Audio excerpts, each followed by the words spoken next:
G'day, guys.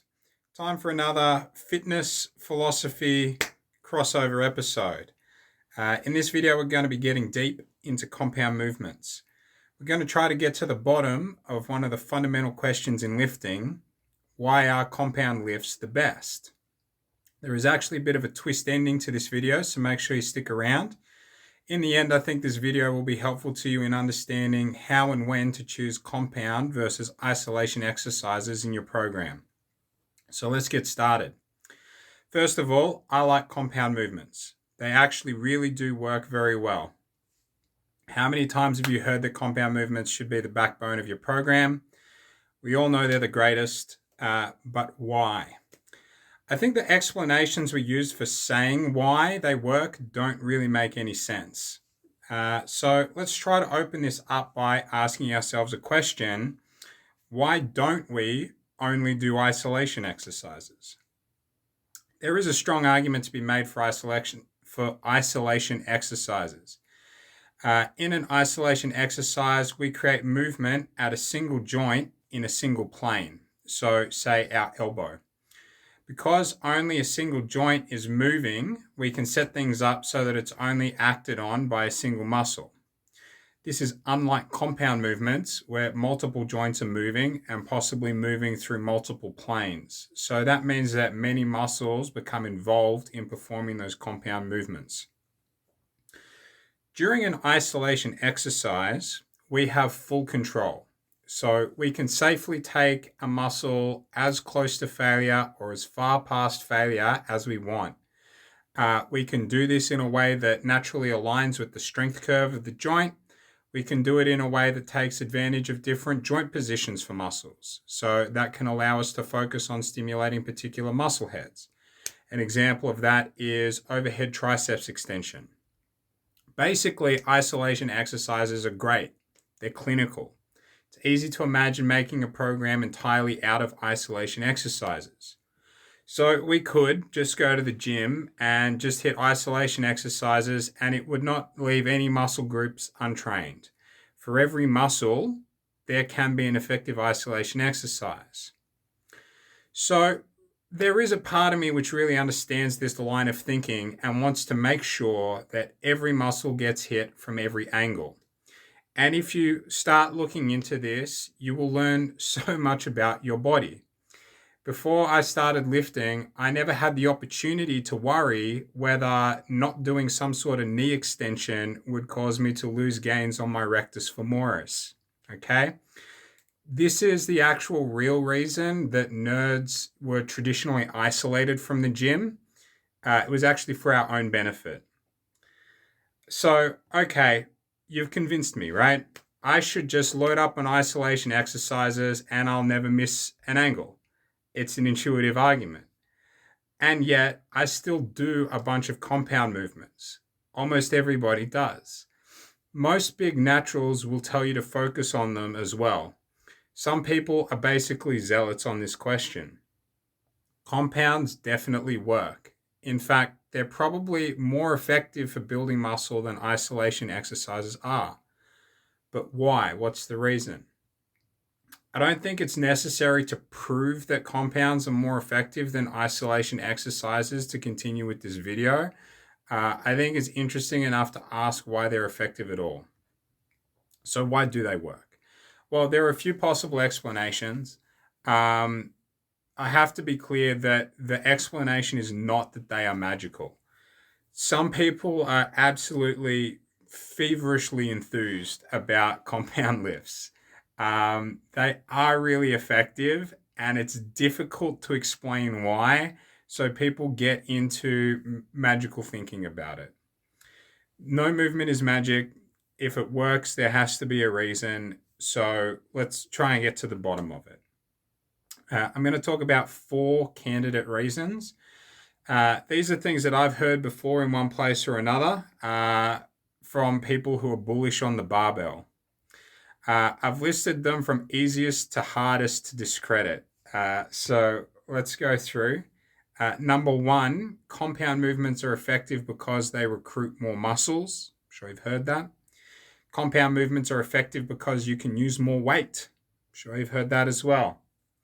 Compound movements are effective because of how they affect muscular failure. This is a less common one, but you still hear it.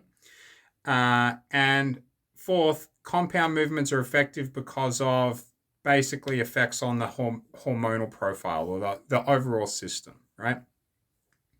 Okay, let's go through. Talking about the first one, which is that compounds are effective because they use a lot of muscle. Well, it is true that compound movements recruit a lot of muscle. They use multiple joints.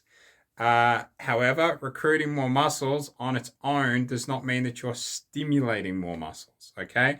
So for an extreme example, I can recruit more muscle on a bicep curl by getting my shoulders into it, right?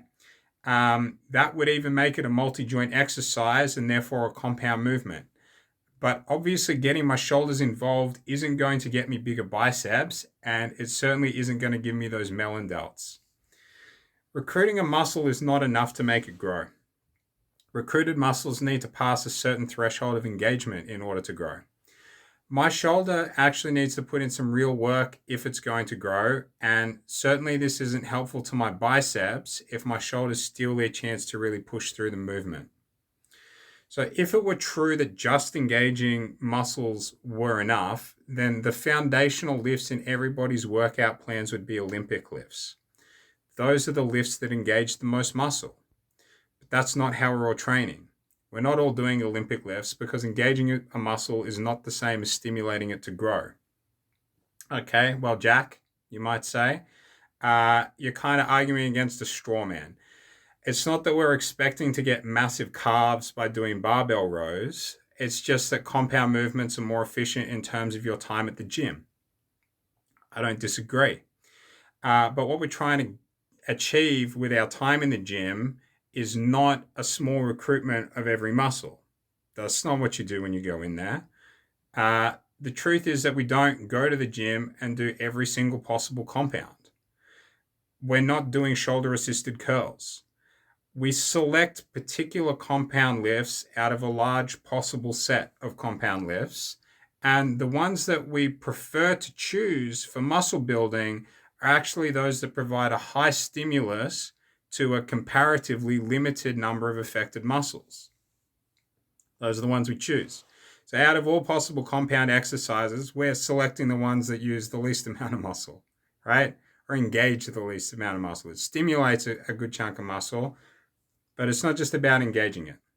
And again, I'm not saying that compounds aren't great. They are. I'm just saying that the number of muscles recruited is not the correct explanation for why compound movements are great. All right, so let's move along. How about number 2? Compound lifts are effective because we can use more weight. Well, compound movements certainly do seem to achieve that. As lifters become more advanced as well, especially if they become very strong, I would expect that more and more of their exercises will be barbell exercises, and barbell exercises tend to be compound exercises. So you can get damn strong on compound exercises. If you can't get enough weight out of the stack on machines or cable exercises to stimulate a particular muscle, the barbell does look more and more attractive. You can basically stick any amount of weight that you want on that sucker. You can also get micro-loading plates that have very high level of control over the weight that you lift, so that's another advantage as well. So maybe the answer for compound movements has to do with the amount of weight that you lift. There are a few problems with this argument, but I edited my script down to just the most important one. Sometimes, regularly in fact, you get more out of a compound lift if you disadvantage yourself in terms of the weight used. So close grip bench is a great triceps builder, and it will and in order to do it, you will have to take weight off the bar compared to your regular bench. Competition bench for power lifters is a terrible way to build muscle because of the extremely shortened range of motion. On the other hand, they are using a lot of weight. So weight doesn't seem to be the key here, right? Likewise, a high bar squat to full depth is an excellent quad builder, but it requires using less weight on the bar as compared to doing a competition style squat. Those are just 2 examples, but there are plenty more. In fact, the evidence would seem to run in the direction of disadvantaged compounds being superior to advantaged compounds for the purpose of building muscle. Because of this, I don't think that there's any reason to think that the ability to move a lot of weight is an adequate explanation for compound movements being effective. So it's not the number of muscles used and it's not the weight. What else could it be? Well, let's talk about possible explanation number 3, the effects of compound movements on muscular failure. So this is a more interesting possible explanation, but it's concerning that it makes 2 opposite predictions. This is because not all compound movements cause their target muscle to grow in exactly the same way.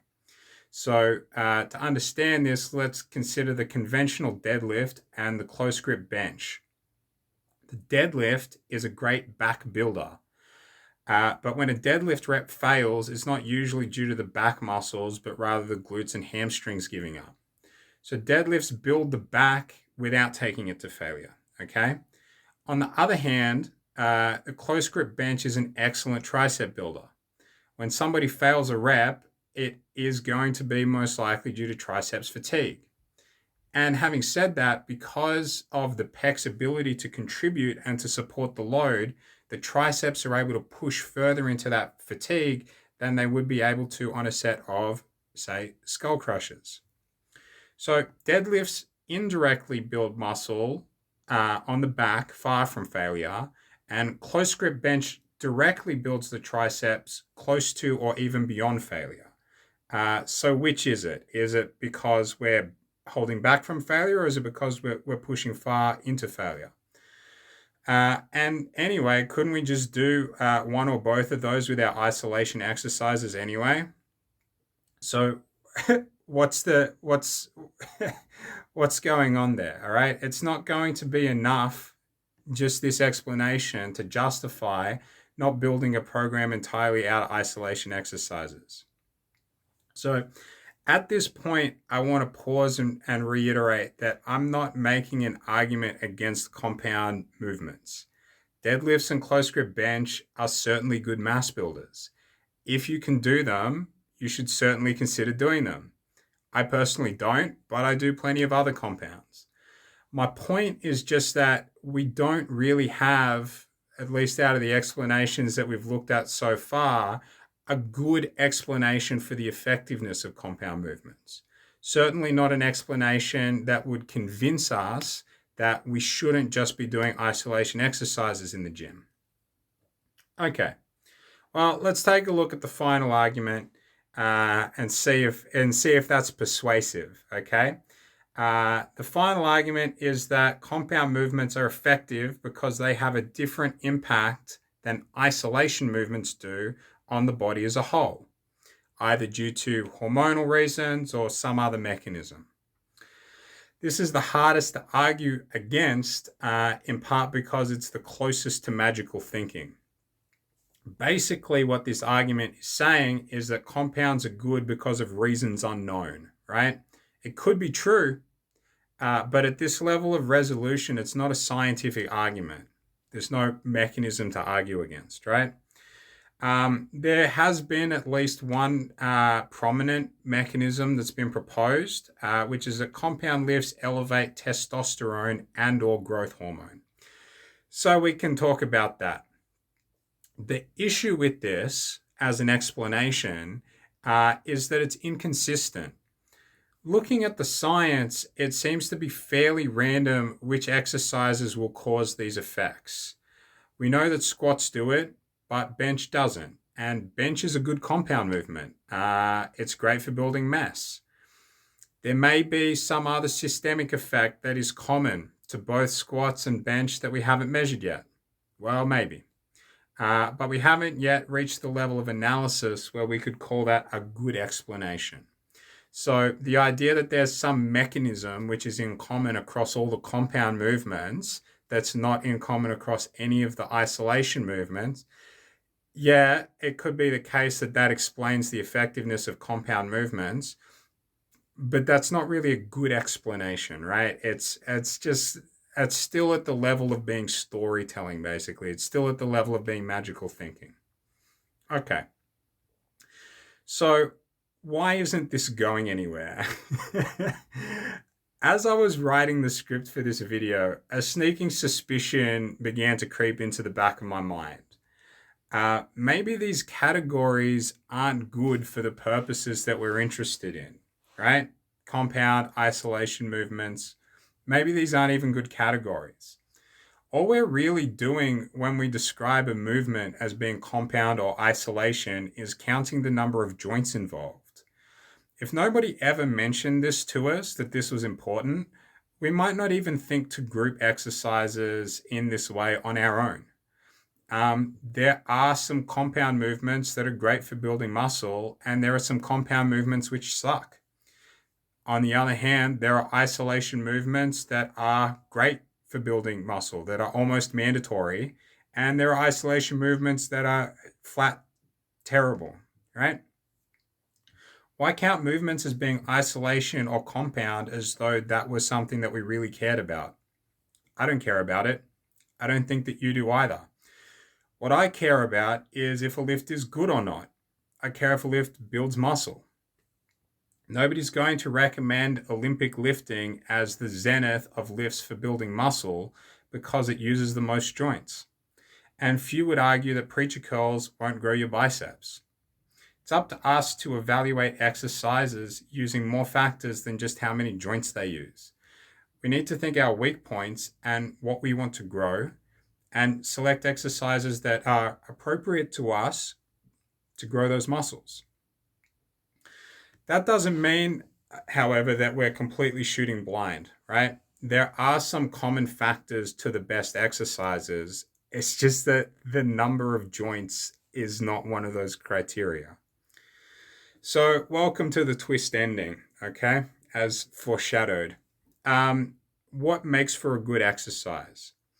The factors that I'm about to list don't all need to be present on a lift for it to be good, but at least some should be. I'm going to rate them from most important to least, according to my perspective. By the way, there are 5 of them, okay? So factor number 1, having a smooth strength curve. Compound movements have got a natural advantage on this factor because as some of the muscles that are involved in the movement lose leverage, others gain it, okay? So that's how our bodies tend to be laid out.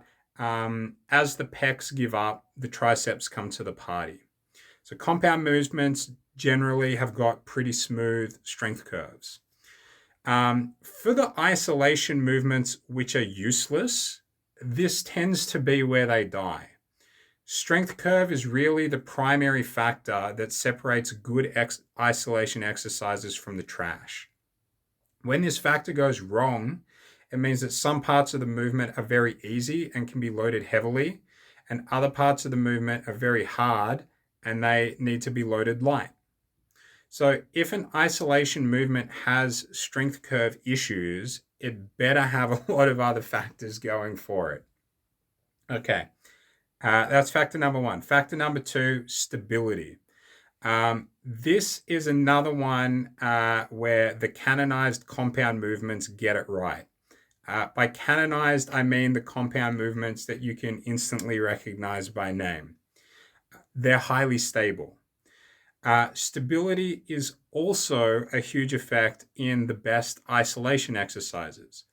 Preacher curls, seated dumbbell raises, right?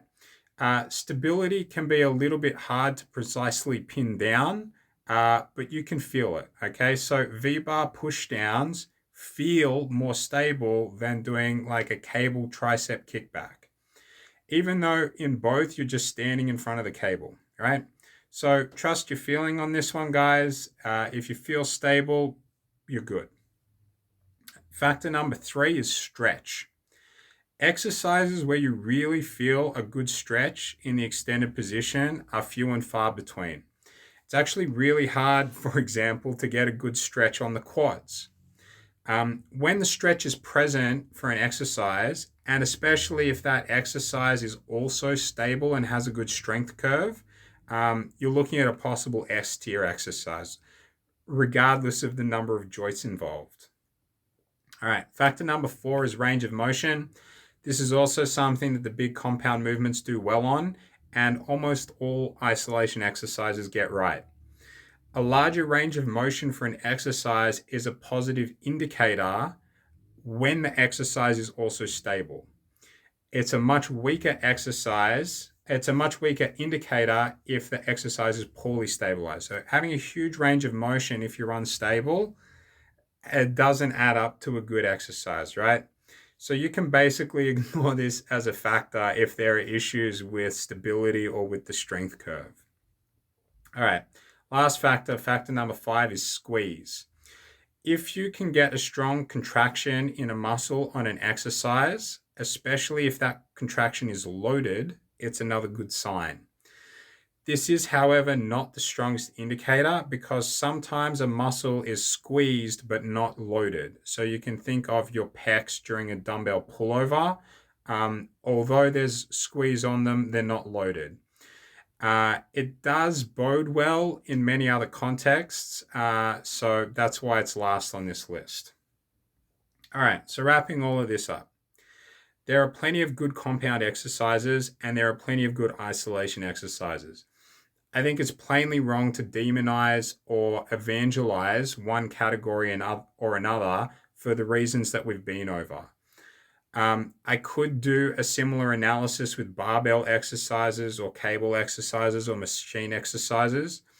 Basically, if somebody tells you that a whole category of exercises is bad, you should demand a good explanation, right? There has to be a reason.